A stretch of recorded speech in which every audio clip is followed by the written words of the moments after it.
We'll have Chief Arlen Dumas speak first. Thank you. Do you need to adjust?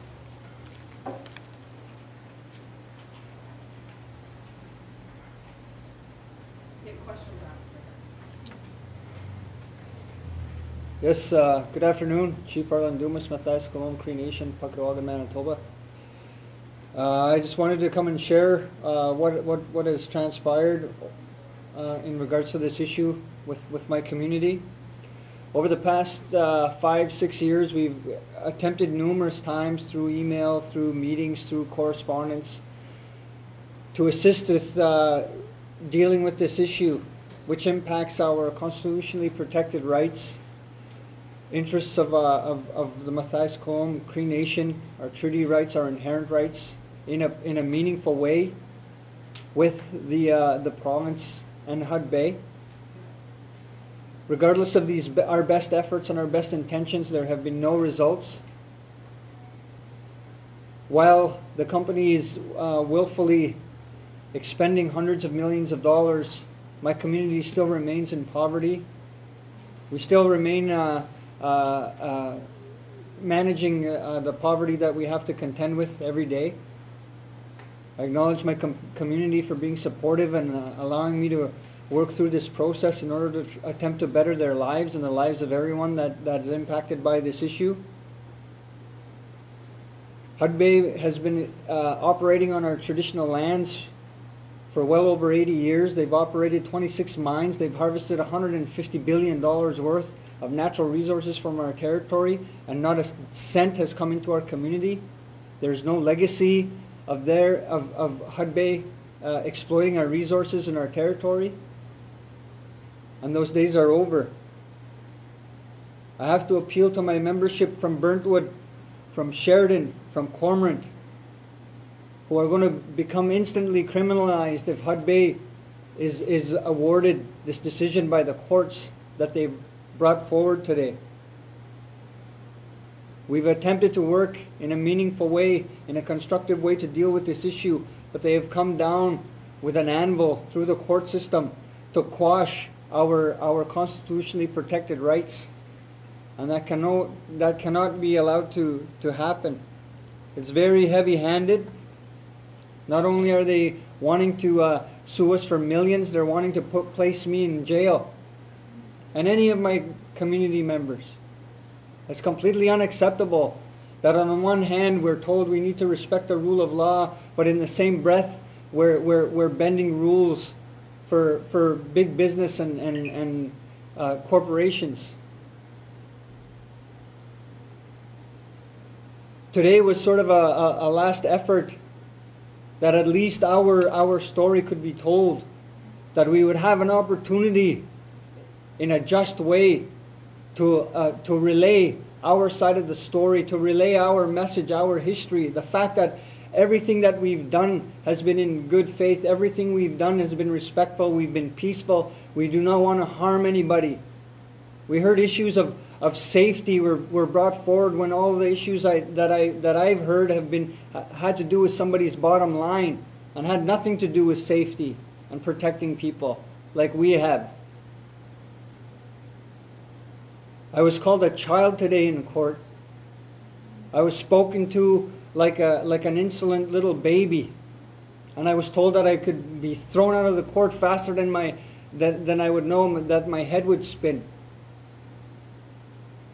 So upon being told that, and upon the fact that my representatives were unable, they were not given the privilege to do their job and speak in a good way in that court system, and after being chastised the way I was, I had no other alternative but to get up and remove myself from such a disrespectful situation, and I would not be a party to that. So that is why I walked out of the courtroom today and left the issues in the capable hands of my representatives. So thank you for coming out today and assisting us in drawing attention to this matter. This is an issue we have with the corporation of HudBay. We have no issue with our friends and people that live in our traditional territories in Snow Lake and Flin Flon or anywhere else. We have no issue with people who need to be gainfully employed, and we don't want to hinder their livelihoods. This is an issue we have between the government and big business. So thank you very much for this opportunity. We'll sit.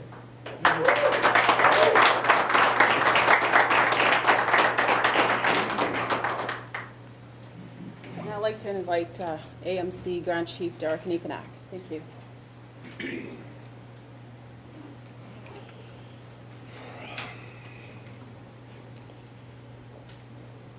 Bonjour, Anishinaabe. Nibin Makwan, Dijnakas Makwan Totem. Good afternoon, ladies and gentlemen. I stand here today once again to voice my support and solidarity with Chief Arlen Dumas, his council, the people of the Mathias Colomb Cree Nation, Northern First Nations, Indigenous people generally, and all those across Canada who are watching and seeing what's going on here in the ancestral lands of our people. The events today are not by surprise. There should never be any consideration as to whether or not we're going to find justice in an English court system when we bring ancestral laws and the laws of our people into that type of environment. And that's really what treaty implementation is about. And I said this the other day, I'll say it again. What you're witnessing is modern day treaty implementation. You're witnessing it coming forward from a generation of young people who are coming of age now, who are coming of age and have been taught the lessons and the teachings from the old people. Those lessons and teachings are now informing us and giving us a great passion to push forward, to maintain our identities, to maintain our culture and our language and our activities on the ground. We do this because we love our people. We love our people in our communities. We love our families. We love our nations. And we're not going to stop, because the foundation of who we are is far more powerful, far more binding on us than any paper that any judge in any provincial court can push across the table. They can engage in processes where they try to humiliate our people, and they've done it thousands and thousands of times over since the first institutions of the justice system have been built here in our ancestral lands. It's been going on for generations. We should not be surprised by today's outcome. We should not be surprised by the fact that we cannot find justice in a system such as this. We've got to go beyond that, and that's what this generation of people is all about. This generation that's coming of age with the drums and the pipes and the songs. We're about taking a new stand. We're about transforming the relationship, getting it back on track with the original intent and the spirit of our treaties. That's the way things are going to be. And if things got to get worse for a time being, till we can expose what's going on and what's been going on from one generation to the next, so be it. You know, those things that our families thought we lost, those things that our mums and dads, our aunts and uncles, our grandma and grandpas, those things that they thought we lost in the residential school system, they're coming back strong now. They're coming back strong in this generation and future generations. We won't back down from paper that's passed across the table. It's not going to stop. It's not going to tamper the resolve of our people going forward. I'm asking anybody, any Indigenous person, any Aboriginal person that sees injustice in what is happening to the people of Mathias Colomb Cree Nation to stand up and take action. It's enough sitting around and watching. It's time to stand up and voice your concern. Take to the streets. Start taking action. Consider the shareholders of these corporations that are making money on the backs of our people while we remain in poverty, while we remain in an unacceptable situation when the rest of Canada is so wealthy. It's true that there's billions of dollars in industry happening in the north, but none of that is making it into our communities. Sure, there might be side agreements here and there for small tables to pop up with contribution funding arrangements, but that's not what this is about anymore. This is about creating an equal playing field and ensuring the prosperity for future generations. That's where we're at now. That's what we're pushing for, and we're not going to stop. You know, it's going to take more than institutions of provincial judges to prevent us from doing what's right. We're going to do the ceremonies on the land. We're going to be there. We're going to fish. We're going to hunt. We're going to do what we have to. We're going to maintain who we are throughout these processes, regardless of whatever types of outcomes people think they can create through the passage of their artificial laws, because the natural laws are coming back strong now. And it's represented And those people who are here today, it's represented in those drums and in those pipes that are lit, and it's represented in the prayers of our people. And the messages are coming through strong. So stand strong, my friends. Things might get a little rougher as we go forward. Chimigwech, thank you.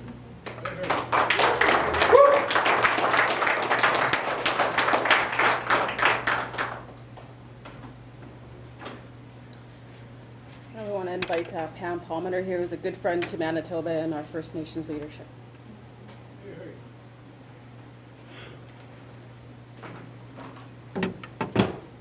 Hi, I'm Pam Palmater. I'm one of the activists with Idle No More, and I'm here today and in previous days supporting Chief Arlen Dumas and Mathias Colomb Cree Nation in their efforts to protect their lands and waters and territories and uphold their treaty rights. And the story of Mathias Colomb Cree Nation is a story of injustice.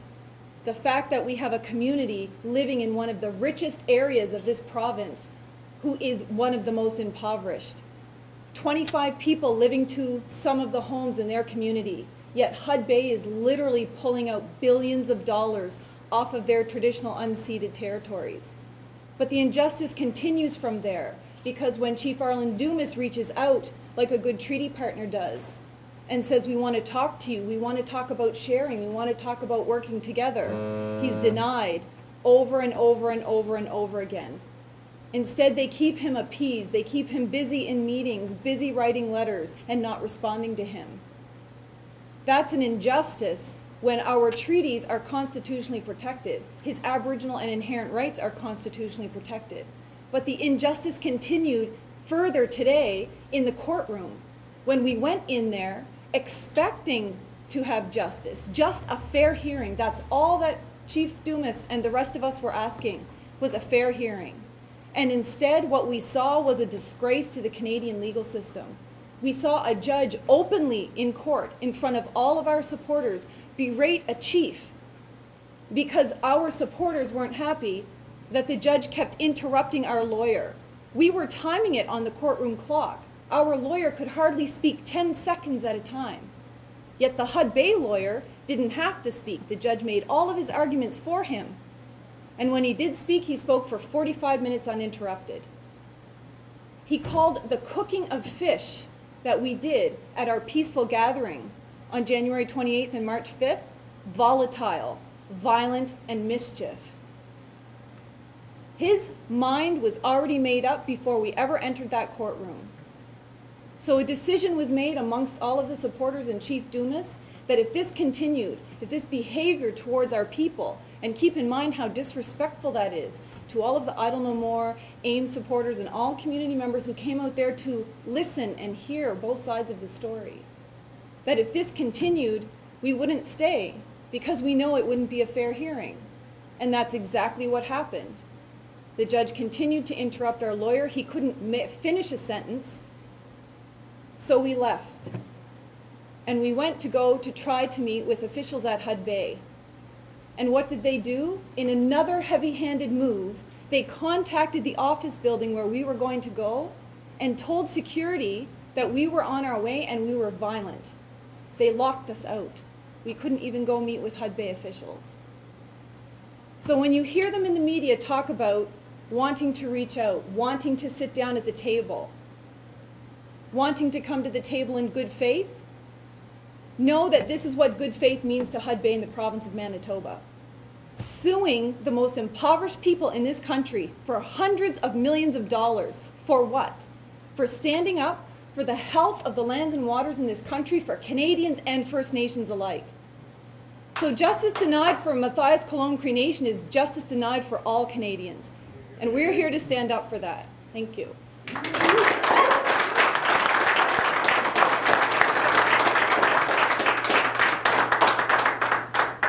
We'll take a few questions if you have any. I guess we'll start with Chief Dumas. Can you just identify yourself and then? Sure. Mitch Rossa with Gold TV.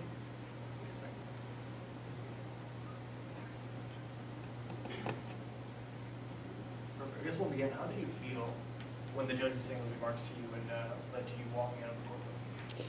Initially, I when he started his behavior, which was, I believe, was directed at me, I was actually surprised, and I didn't think it would be at me, so I actually looked behind me to see if there was anybody sitting behind me. Then I realized he was directing his comments to me for whatever reason. I found that to be very disrespectful. I respect his office I respect his role and his office as a judge, and I conducted myself accordingly in the halls of that justice system, and I just assumed that respect would be returned. So I was very appalled that how he chose to speak. We all know what his authority and his powers are. We all know that. He doesn't need to raise his voice. He could actually wink at a bailiff, and the bailiff would know what he was saying, and anybody causing a disturbance would be carted out of the room. So there was no reason for him to conduct himself that way. So you're saying he crossed the line? Absolutely. Very disrespectful. So what now? You guys said you're pushing for action to be done, but what exactly? I don't understand your question. You guys are saying, like, after today's incident, you're pushing for people to stand up and so forth. But what do you want them to do? We need to continue the momentum. You know, the things that we're doing are not arbitrary. These are not things of convenience that we're doing. They're out of desperation and out of wanting to make things right. You know, and when we send letters and we have meetings and we try and inform people that they're trampling on our rights and not addressing them properly, then what else do you do? You know, we wanted to go and have a peaceful demonstration. We took our children and we were going to have a cookout, and we did actually. We cooked some fish in order to draw attention that you know, we are in this area and we need to be dealt with. But to be labeled, you know, volatile people and you know, lawbreakers and barricade builders, you know, it's nothing was further from the truth. And I guess we're going to continue to do those things. We'll continue to draw attention to the matter until the issue is resolved by those who have the opportunity to resolve it. The very same people that have been trying for the past 5 years to resolve this issue and have allowed for this to happen today. So drawing attention, you mean like more protests and stuff like that? Yeah, I will continue to support Idle No More. I will continue to support AIM. I'll continue to support any of the grassroots people that need issues to be moved, and I will continue to advocate on behalf of my Cree Nation.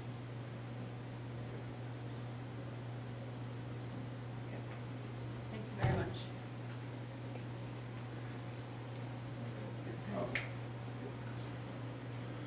Go ahead. Go ahead. Oh.